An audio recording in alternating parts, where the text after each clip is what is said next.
It's a gear tester here, and I am currently in the Oakland, California airport. I'm in a secure zone, and I want to show you some of the things that I travel with. Now, of course, when you're in an airport and you're in a secured zone, you're not able to have things like a firearm or a knife to be able to defend yourself. But in the event that there is something like a shooting or a terrorist attack or bombing or something like that, I still want the ability to respond. I'm going to show you what I carry when I'm in these secure areas. And I've done this for the better part of a year now. And I just want to show you the items that I carry. Right here I have my IFAK, my individual first aid kit. I've got 2 tourniquets on the outside of it. And my point that I'm wanting to make here is, for the better part of a year, I've been carrying these items with me when I travel in airports, and I've never had any problem with it.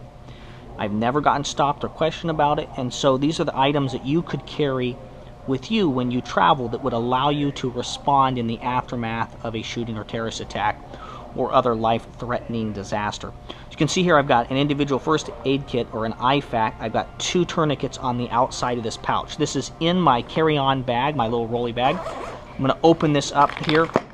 I've got 2 H bandages, which are compression bandages that will help stop blood flow in the event of something like a shooting. I've got additional gauze, and I've got one of these little airway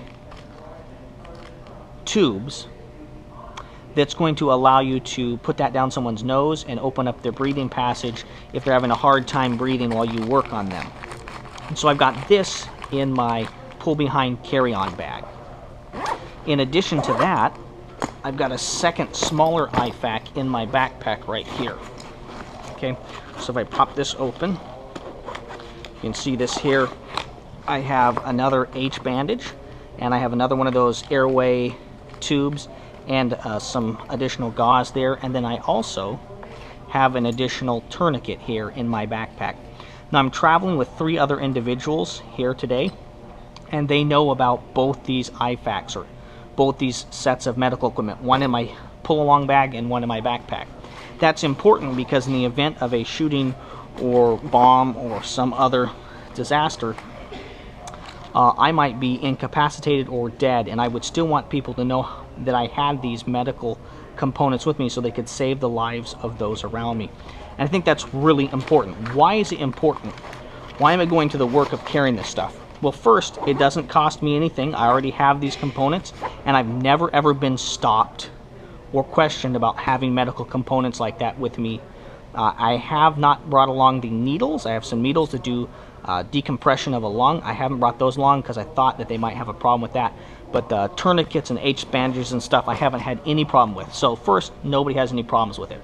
Second, the reason people engage in violent acts of terrorism is to get the massive number of people killed so that they get as much news coverage as possible. And by carrying components like this bag with tourniquets and H bandages and compression gauze, etc. in it, in the event that a violent encounter takes place, I or those around me would be able to immediately respond and most likely lower the death count, which steals the power away from people engaging in acts of terrorism and violence. If they continue to engage in acts like that, but fewer and fewer number of people are killed because emergency personnel are able to respond fast and effectively, then we begin to win the battle. We should never accept terrorism. We should never accept violence as something that's just going to happen in our society, but if it does, we should be able to respond and save lives and steal the power and authority from those who would do violence to us. And carrying individual first aid kits, things like tourniquets and H bandages and gauze, is a way to do that when you're in a secured environment like an airport.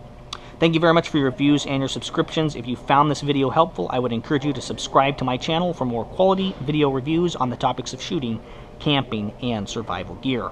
This is the Gear Tester signing off.